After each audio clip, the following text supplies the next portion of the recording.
630장 진리와 생명 되신 주.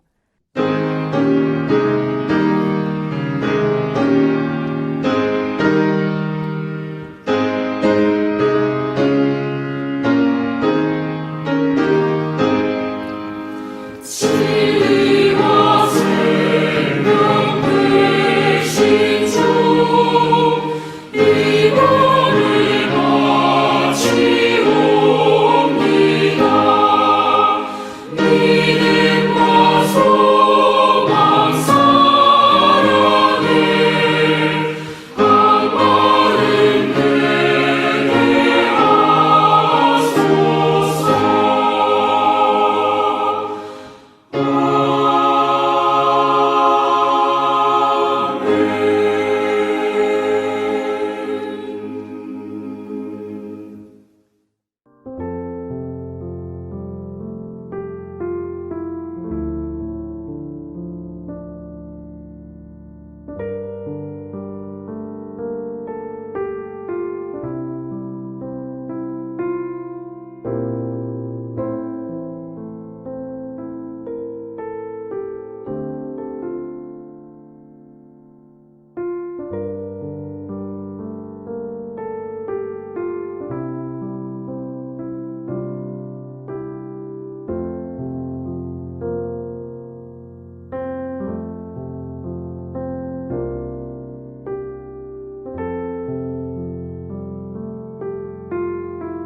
할렐루야. 사랑하는 성도 여러분, 오늘은 참으로 기쁘고 감사한 날입니다. 이제 우리 왕성교회가 17살이 되었습니다. 오늘날 17살이면 고등학교 1학년 나이쯤 됩니다. 청소년 시기인 것이죠. 요셉은 17세의 나이에 형들의 시기 질투로 애굽의 군대 장관 보디발의 집에 노예로 팔려갔습니다. 요셉의 고난은 30이 되어서 마침내 애굽의 총리가 되므로 요셉이 꿈꾸던 꿈이 현실로 드러난 시작이 되었습니다. 13년의 세월은 물론 하나님과 함께하는 주님과 동행의 시기였던 것이죠. 우리 왕성교회도 지난 17년 동안 예수님과 동행하는 시기였습니다. 돌아보면 모든 것이 주님의 은혜이고 주님의 사랑이었음을 고백할 수밖에 없습니다. 2017년 기준 지금부터 3년 전의 상황에 전국의 교회가 약 6만여 개가 있었습니다. 그런데 그 한 해 동안 문을 닫은 교회 수가 3천여 개라고 국민일보가 보도했습니다. 지금부터 3년 전의 상황이니까 지금과 비교해 볼 때 지금이 더 목회적 환경이 나아졌다고 볼 수는 없습니다. 특별히 올해는 코로나19라는 전대미문의 전 세계적인 유행병 때문에 국내는 물론 국외 대부분의 나라들에게 복음 사역에 많은 제약이 있는 것이 사실입니다. 그럼에도 불구하고 하나님은 살아계심을 우리는 믿습니다. 이런 코로나19조차도 하나님은 합력하여 선을 이루실 능력이 있으신 분임을 또한 우리는 믿어 의심치 않습니다. 하나님의 허락하심이 없다면 참새 한 마리도 땅에 떨어지지 않는다고 예수님께서 말씀하셨는데 마태복음 10장 29절에 참새 2마리가 한 나사리온에 팔리지 않느냐. 그러나 너희 아버지께서 허락하지 아니하시면 그 하나도 땅에 떨어지지 아니하리라 라고 말씀하셨습니다. 코로나19를 허락하신 하나님의 뜻을 우리는 알아야 합니다. 그것은 인간의 탐욕과 교만이 불러온 인재인 것을 많은 학자들이 이구동성으로 한 목소리를 내어 말하고 있는 것을 보면 틀림이 없습니다.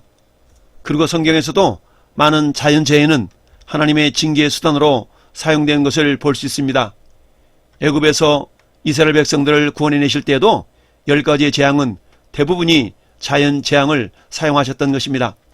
북이스라엘 아합 시대에 우상 숭배에 빠져있던 이들을 회개시키시기 위해서 사용하신 것은 가뭄이었습니다.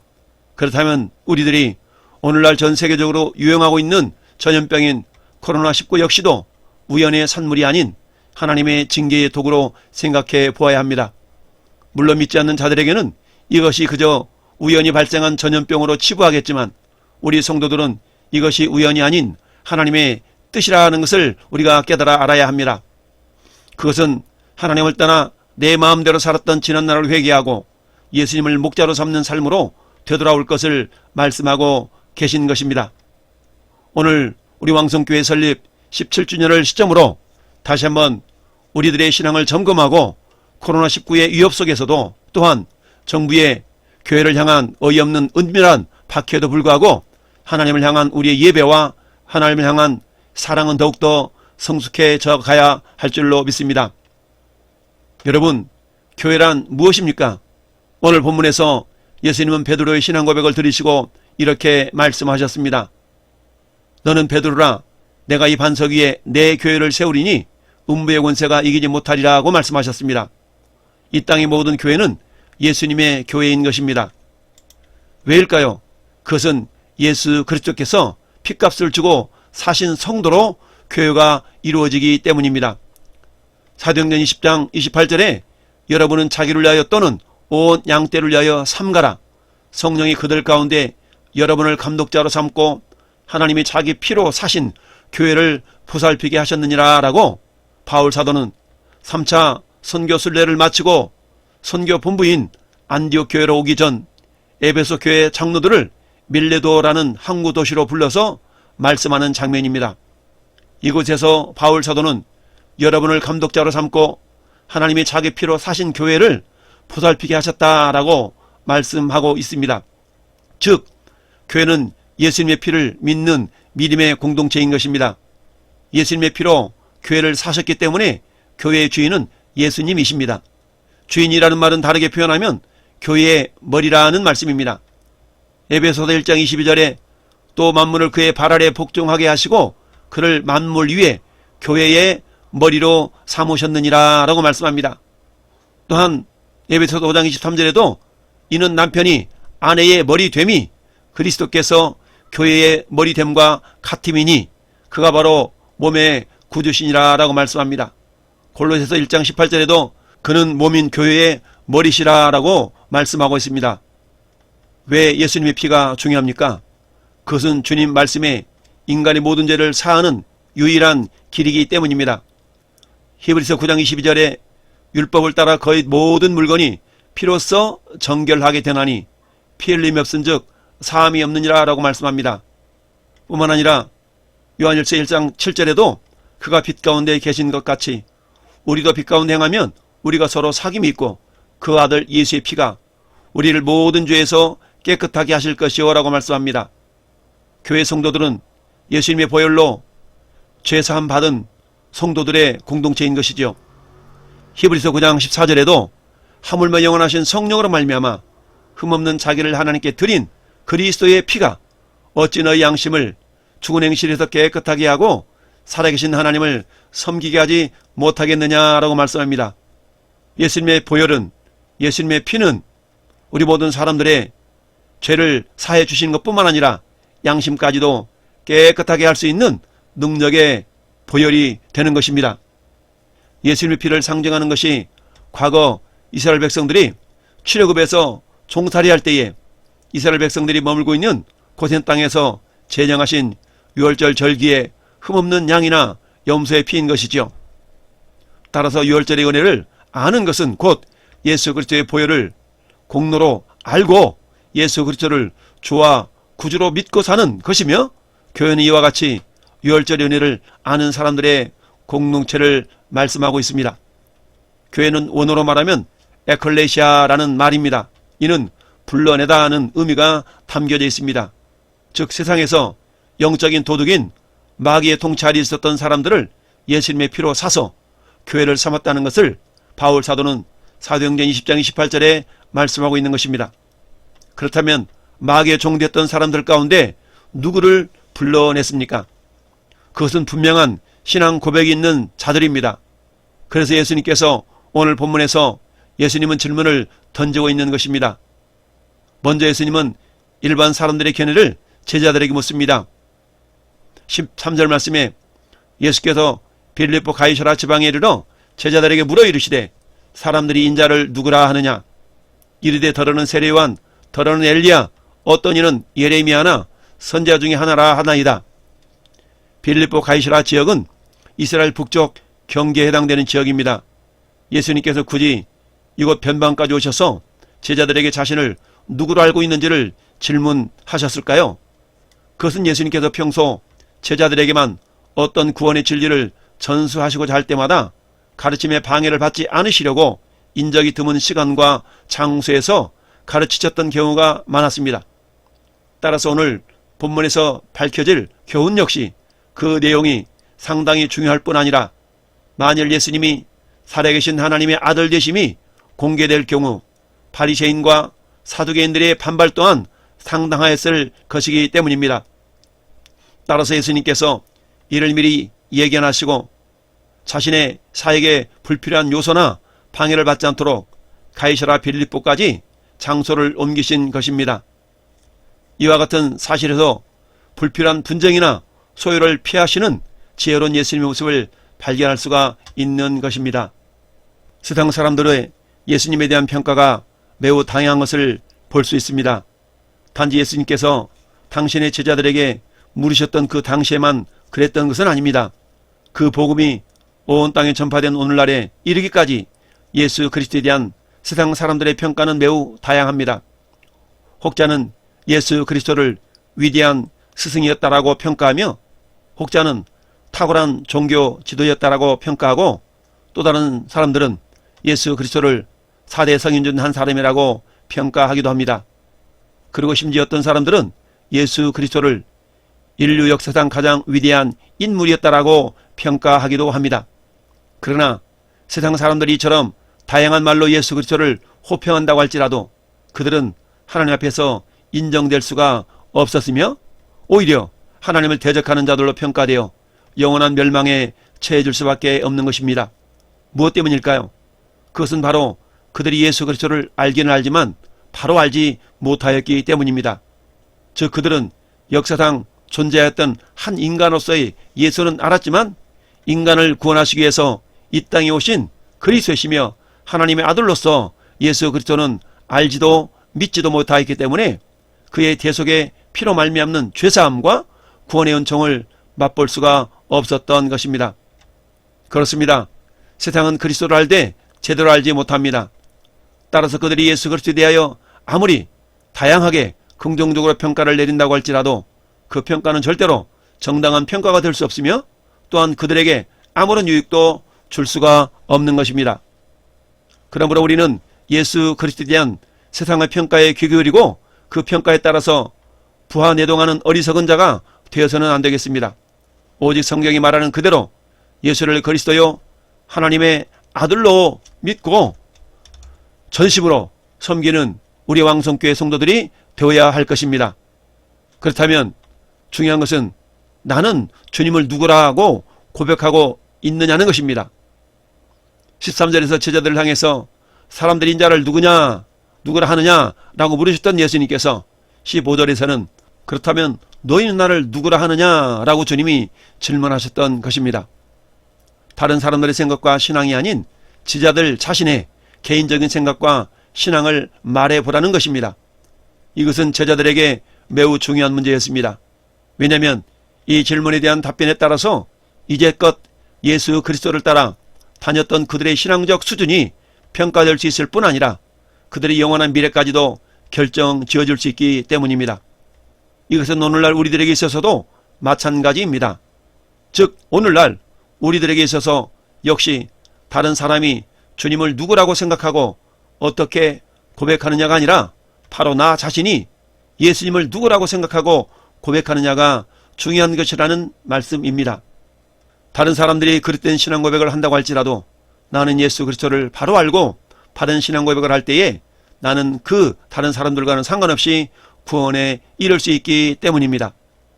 그래서 일부 신학자들은 신앙 고백으로 사도신경을 암송하지 않는 교회는 이단인이 많이 하는 어리석은 기준을 내세우고 있는 것입니다.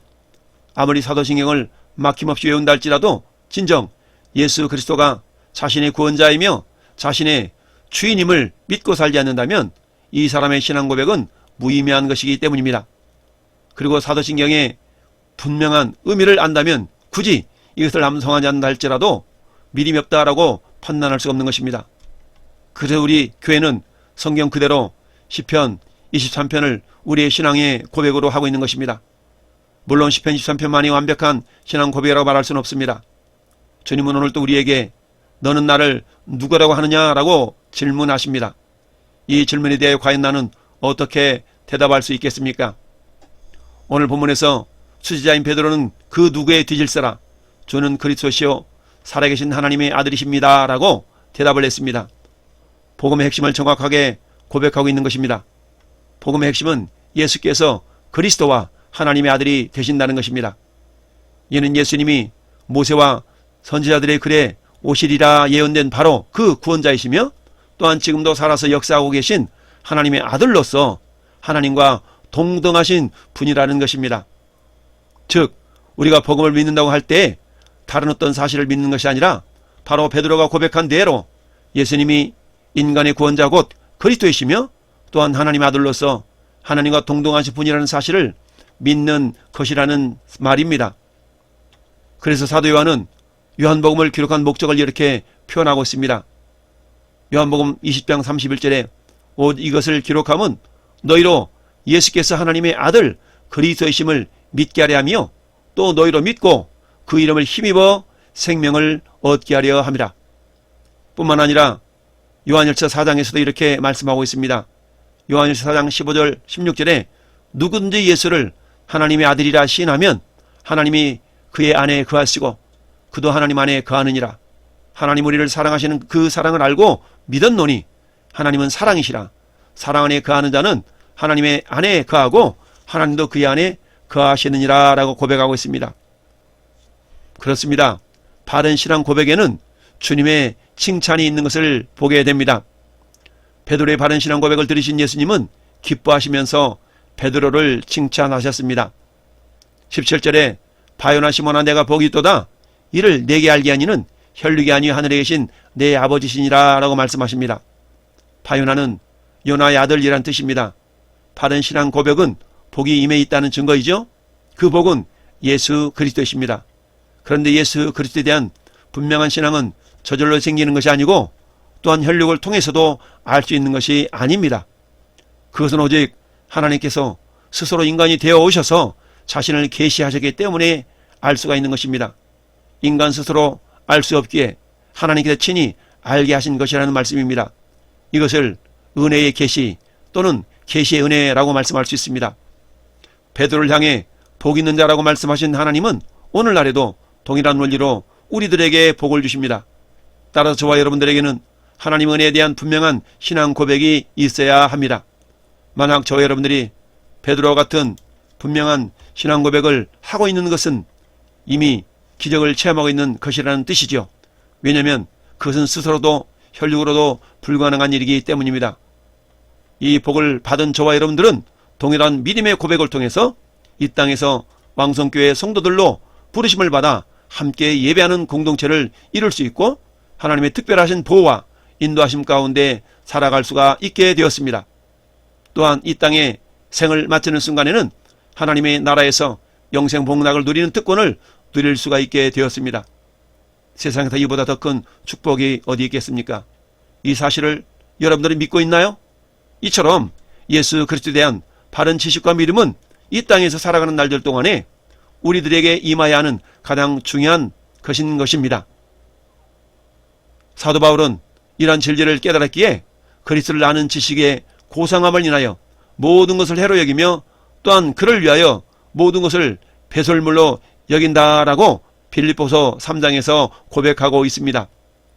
그러므로 우리는 예수님을 바로 알고 주님이라고 부를 수 있는 것이 얼마나 큰 복인지를 알아야 합니다.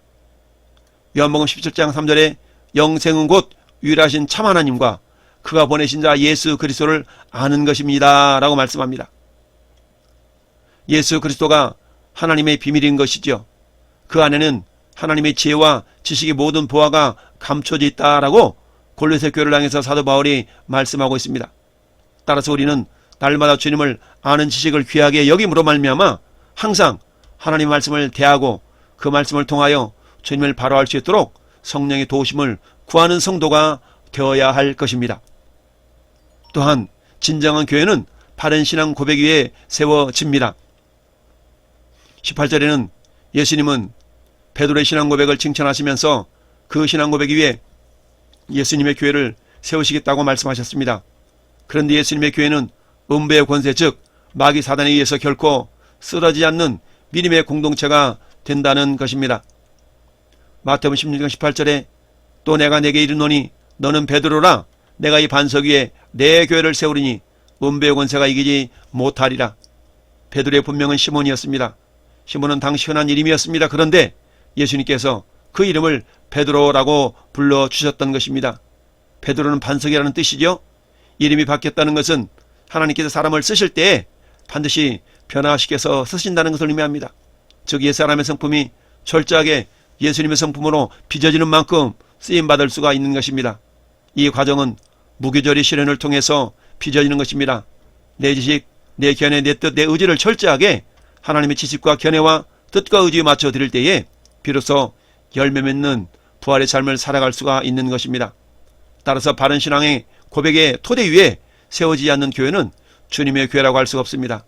아무리 그럴싸한 건물과 사람들로 채워졌다 할지라도 분명한 신앙 고백이 없는 사람들의 모임은 그야말로 모임이지 교회일 수가 없는 것입니다. 교회란 오직 진리를 진심으로 믿고 온전히 고백하는 성도들의 공동체인 것입니다. 물론 그 진리는 예수 그리스도께서 그리스도심을 믿는 것입니다. 예수께서 하나님 아들이심을 믿는 것입니다. 그래서 예수님은 요한복음에서 7가지의 자기 선언을 하고 계신 것입니다.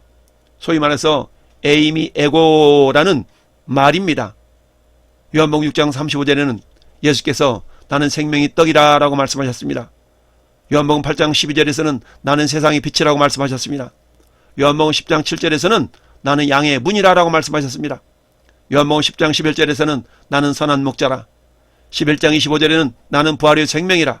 14장 6절에서는 내가 곧 길이요 진리요 생명이라.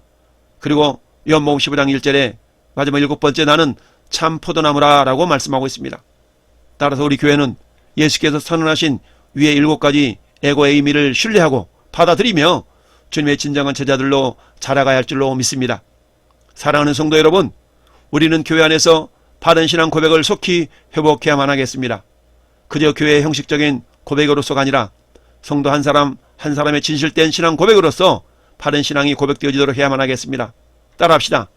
예수님은 나의 그리스도시요 나의 하나님이십니다. 네, 그렇습니다. 이 고백은 부활하신 예수님을 믿지 못하고 자신의 손으로 예수님의 손에 못자국과 옆구리의 창자국을 만져보야 믿겠노라고 고백했던 도마의 고백인 것을 성경은 말씀합니다. 예수님은 도마에 나타나셔서 이렇게 말씀하십니다. 내 손가락을 이리 내밀어 내 손을 보고 내 손을 내밀어 내 옆구리에 넣어보라. 그리하여 믿음 없는 자가 되지 말고 믿는 자가 되라 라고 말씀하십니다. 예수님은 도마에게 자신의 상처를 보여주셨습니다. 이 상처를 본 도마가 이렇게 고백합니다. 나의 주님이시오 나의 하나님이십니다. 예수께서 이르시되 너는 나를 본고로 믿느냐? 보지 못하고 믿는 자들이 복되도다 하시더라. 그렇습니다. 저와 여러분들은 예수님의 상처를 보지는 못했지만 성경을 통하여서 마치 보지 않고 믿는 믿음의 사람들이 되었습니다. 따라서 우리는 도마보다도 더 복된 사람들인 줄 믿습니다. 예수님은 베드로의 신앙 고백 위에 세워진 주님의 교회는 음부의 권세 즉 사단의 권세가 이기지 못한다고 선언하셨습니다. 물론 잠시 잠깐의 실패는 있을 수 있습니다. 잠시 잠깐의 흔들림이 있을 수 있습니다. 그러나 마침내 주님의 교회는 결코 무너지지 않게 하시겠다라는 것입니다. 히브리 13장 5절 말씀에도 내가 결코 너희를 버리지 아니하고 너희를 떠나지 아니하리라 말씀하셨습니다. 베드로전서 5장 10절에도 모든 은혜 하나님 곧 그리스도의 안에서 너희를 부르사 자기의 영원한 영광이 들어가게 하시니가 잠깐 고난을 당한 너희를 친히 온전하게 하시며 굳건하게 하시며 강하게 하시며 터를 견고하게 하시리라 라고 말씀하셨습니다. 잠언서 24장 16절에도 이렇게 말씀합니다. 대저 의인은 7번 넘어질지라도 다시 일어나려니와 의인은 재앙으로 말미암아 엎드러지느니라. 예수님께서는 바른 신앙 고백 위에 내 교회를 세우시겠다고 하셨습니다. 우리 왕성교회의 설립자도 주인도 우리 주님 자신이십니다. 교회는 사람이 주인이 될 수 없습니다. 따라서 교회에서의 모든 일은 오직 주님의 뜻대로만 이루어져야 합니다. 에덴 동산에서 하나님의 뜻은 오직 하나였습니다. 이와 마찬가지로 에덴 동산의 모형인 교회에도 주님의 뜻에 우리 각 사람의 뜻을 복종시키는 것이 바른 신앙임을 알고 겸손히 말씀과 기도와 성령의 능력으로 주님의 뜻을 분별하는 교회 각 지체들이 되시기를 예수님의 이름으로 축원을 드립니다. 우리 왕성교회는 주님이 교회의 설립자시요 주인 되심을 겸손히 인정하고 그분의 뜻에 귀를 기울입시다. 모든 일에 앞서서 주님의 뜻을 구하고 그 뜻에 따라서만 모든 일을 행할 수 있기를 바랍니다. 에베소서 1장 22절에 또 만물을 그의 발 아래 복종하게 하시고 그를 만물 위에 교회의 머리로 삼으셨느니라. 골로새서 1장 18절에도 그는 몸인 교회의 머리시니라 라고 말씀하셨습니다. 그렇습니다. 복음이 만민을 위하여 천국의 문을 여는 열쇠입니다. 19절에는 주님께서 베드로에게 천국 열쇠를 주시겠다는 것입니다. 이는 실제적인 열쇠가 아닌 상징적인 열쇠로 곧 복음을 가리킵니다. 즉 예수께서는 천국의 문이라고 할 수 있는 교회를 지키는 청지기들에게 그 문을 열 수 있도록 하셨고 또 닫을 수 있는 열쇠 곧 복음을 맡기신 것입니다. 따라서 땅에서 푸는 것이란 곧 복음을 맡은 사람들이 땅에서 그 복음을 열심으로 사람들에게 증거하는 것을 말하며 그럴 때 하늘에서 풀린다는 것은 곧 천국의 문이 열려져서 그 복음을 듣고 믿은 자들이 천국으로 들어갈 수 있게 된다는 말씀입니다. 또 이와는 반대로 땅에서 맨다는 것은 곧 복음을 맡은 자들이 이 땅에서 복음을 증거하지 않는 것을 말하며 그럴 때 하늘에서도 매인다는 것은 천국 문이 닫혀서 아무도 천국에 스스로의 힘으로는 들어가지 못하게 된다라는 의미인 것입니다. 그렇습니다. 천국의 문을 열어서 만민을 천국으로 들어가게 할 수 있는 천국 열쇠란 바로 복음입니다. 예수 그리스도께서는 그 복음을 천국의 문 곧 교회의 청직이 된 성도들에게 맡기신 것입니다. 따라서 성도들은 언제나 천국 열쇠를 맡은 자로서 이 땅의 모든 사람들에게 천국의 문을 열어줘야만 하는 책임이 있습니다. 우리 왕성교회 성도들은 복음을 증거하지 않아서 천국 문을 닫는 자들이 아니라 복음을 세상에 전하여 우리가 전한 복음으로 말미암아 구원 얻는 성도들이 더욱더 많아져 하나님의 나라를 확장하는 주인공이 되시기를 예수님의 이름으로 축원을 드립니다. 사도 바울은 복음 증거에 대해서 이렇게 고백하고 있습니다. 로마서 1장 16절에 내가 복음을 부끄러워하지 아니하노니 이 복음은 모든 믿는 자에게 구원을 주시는 하나님의 능력이 됨이라. 먼저는 유대인에게요 또한 헬라인에게로다 라고 말씀하고 있습니다. 또한 고린도전서 15장 1절에도 형제들아 내가 너희에게 전한 복음을 너희에게 알게 하노니 이는 너희가 받은 것이요 또 그 가운데 선 것이라. 너희가 만일 내가 전한 그 말을 굳게 지키고 헛되이 믿지 아니하면 그로 말미암아 구원을 얻으리로다 라고 말씀하고 있습니다. 고린도전서 9장 16절은 내가 복음을 전할지라도 자랑할 것이 없음은 내가 부득불을 할림이라. 만일 복음을 전하지 아니하면 내게 화가 있을 것이미로다. 내가 자의로 이것을 행하면 상을 얻으려니와 내가 자의로 하지 아니한다 할지라도 나는 사명을 받았노라. 사도 바울이 전하는 복음은 사명으로 열심을 다해 증거했다라는 말씀입니다. 주님 오실 그날까지 우리 왕성교회에 맡기신 천국 열쇠인 복음을 증거하는 일에 게으르지 않고 전파할 수 있기를 바랍니다. 이 천국 열쇠를 때를 얻든지 못 얻든지 사용하여 생명 살리는 성도요 생명 살리는 교회로 다시 한번 설립 17주년을 맞이하여서 발돋움할 수 있기를 예수님의 이름으로 축원을 드립니다. 아멘.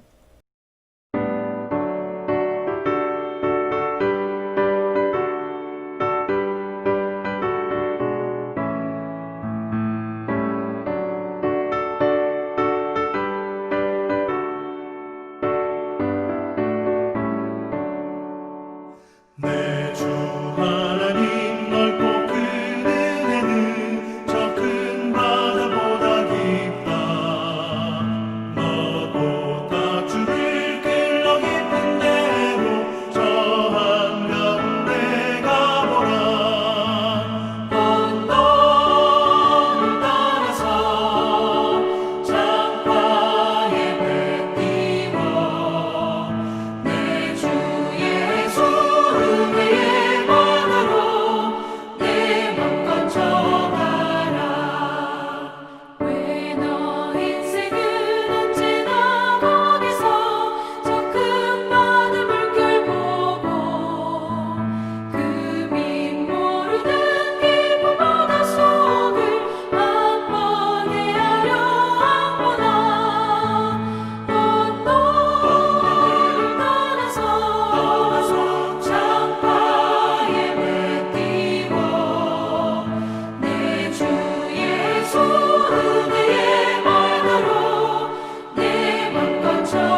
이제는 교회의 머리 대신 우리 구주 예수 그리스도의 은혜와 하늘의 새 예루살렘의 모형으로 교회를 세우시기를 작정하신 아버지 하나님의 크신 사랑하심과 천국 열쇠를 사용하여 사단에 의해 잠겨있던 영혼들을 풀어 주께서 쓰실 자들로 인도하시는 성령님의 내주교통 가망 없는 역사하심이 교회 설립 17주년을 맞이하여 바른 신앙 고백 위에 세움받은 왕성교회 성도들 손에 맡겨주신 천국 열쇠를 힘있게 사용하기를 원하는 모든 성도들 머리 위에와 이 나라의 민족 위에 영원토록 함께 있을지어다. 아멘.